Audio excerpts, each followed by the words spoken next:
జనసేన అధినేత పవన్ కళ్యాణ్ ఇంటికి చంద్రబాబు వెళ్లడం రాజకీయంగా ప్రకంపనలు సృష్టిస్తోంది. గతంలో చంద్రబాబు ఇంటికి పవన్ కళ్యాణ్ వెళ్లడాన్ని లైట్ గా తీసుకున్న లేటెస్ట్ ఎపిసోడ్ ను మాత్రం భూతద్దంలో పెట్టి మరీ చూస్తున్నారు.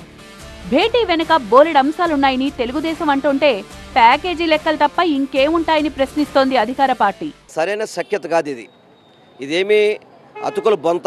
ఎందుకంటే చంద్రబాబు నాయుడికి పవన్ కళ్యాణ్కి ప్యాకేజీలో మాత్రమే అవగాహన తప్ప ఇప్పుడు సీట్ల పంపకాలు కావచ్చు, మళ్ళీ ప్యాకేజీలో మార్పులు కావచ్చు, వీటన్నిటి వల్ల కూడా ఇటువంటి జరుగుతుంటాయి. టీడీపీ జనసేన మధ్య తేడాలొచ్చాయని బతిమాలేందుకు పవన్ ఇంటికి చంద్రబాబు వెళ్లారంటోంది వైసీపీ. మొన్న జరిగిన భేటీకి పవన్ కళ్యాణ్ గారు హాజరు కాలేదు అంటే వాళ్ళ మధ్యన పరపచ్చాలు వచ్చినాయి.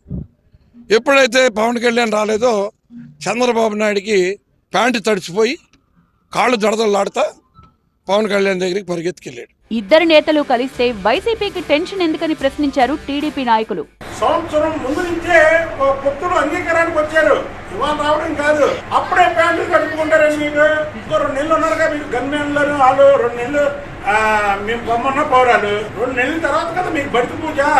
టీడీపీ జనసేన మధ్య మేనిఫెస్టోతో పాటు సీట్ల సర్దుబాటుపై చర్చలు జరుగుతోండగానే జనసేనతో కలిసే ఎన్నికలకు వెళతామని బీజేపీ అధ్యక్షురాలు పురంధేశ్వరి పదే పదే చేస్తోన్న ప్రకటనలు రాజకీయ వర్గాల్లో ఉత్కంఠ రేపుతున్నాయి. మా పొత్తు జనసేనతో ఉన్నది, దాన్ని అధిగమించి తీసుకోవాల్సినటువంటి నిర్ణయం మా కేంద్ర నాయకత్వం తీసుకుంటుంది.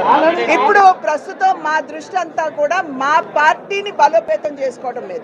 టీడీపీతో కనీసం దశాబ్దమైన దీర్ఘకాలిక పొత్తుంటుందని పవన్ చెప్తున్నారు.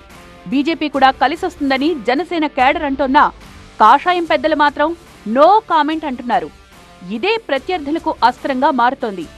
మరి 10 ఏళ్ల తర్వాత విశాఖలో ఒకే వేదికపైకొస్తోన్న చంద్రబాబు పవన్ పొత్తులు, ఎత్తులు, హామీలపై క్లారిటీ ఇస్తారా?